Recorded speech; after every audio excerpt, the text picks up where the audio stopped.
Albanese going from the domestic frying pan to the international frying pan. Australia के अगले PM Anthony Albanese को PM Modi ने 就任したばかりのオーストラリアのアルバニージ首相も参加します。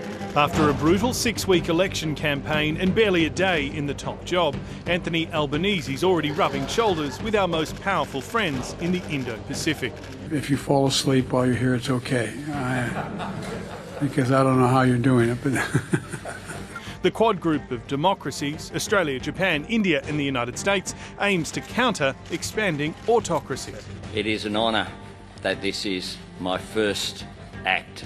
China is not often mentioned out loud, but its long-term goals are dominating most discussions. Are you willing to get involved militarily to defend Taiwan if it comes to that? Yes. You are? That's the commitment we made. The new Prime Minister made this visit to reassure allies the nation's foreign policy has not drastically changed with the government. But he did vow he'd be more engaged in our neighbourhood and more seriously committed to curbing carbon emissions. We will act in recognition that climate change is the main economic and security challenge for the island countries of the Pacific. Tensions in our region have grown substantially in the decade since a Labor government last mapped out a major strategic policy vision in the 2012 Asian Century White Paper. We don't need a crisis to shake us out of complacency. In particular, China, under President Xi, has become much more assertive. After 2.5 years of ice-cold diplomatic ties, Beijing has congratulated Mr Albanese on his election. It was a formal letter that went through. I welcome the congratulations I've received from all over the world.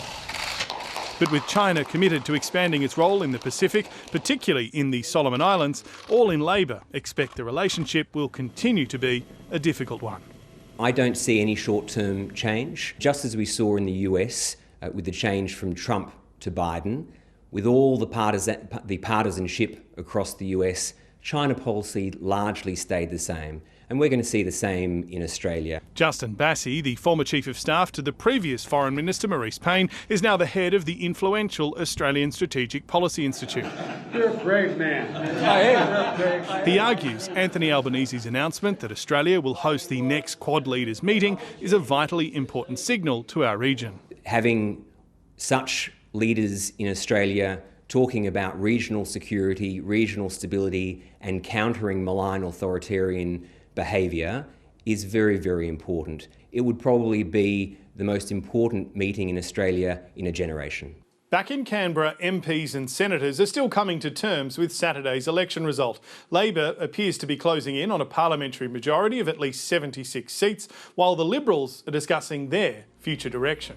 They're poised to anoint Peter Dutton as the next leader of the opposition, with his supporters again trying to reassure voters and some wary moderates that he's not the hardcore conservative he's been portrayed to be. I mean, I'm interested in how the Liberal Party can win the next election in Melbourne and Sydney. And I think that to do that, we need to make sure that we have strong and ambitious economic policies on taxation, super, industrial relations. Liberals from the inner cities, like Andrew Bragg, are still smarting from the loss of so many colleagues. They want the party to refocus on mainstream economic policy in opposition. We spent far too much time talking about trans issues during the religious discrimination debate in Parliament and then again during the campaign. I mean, people don't want us to be going there and pursuing these people. That was not a successful approach from an ethical or from a political standpoint. Meanwhile, Labor's newly sworn-in economic team has been getting briefings about the state of the nation's finances. The outgoing Morrison government has left Australia on track to be in more than $1 trillion in debt and with budget deficits out into the distance. The situation was made substantially worse by the pandemic, but soon enough there are going to have to be difficult decisions about how to plug structural holes and start balancing the nation's books.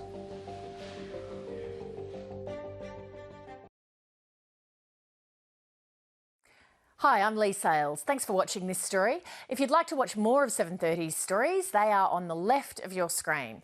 And tap on the button below to subscribe and get the latest from ABC News.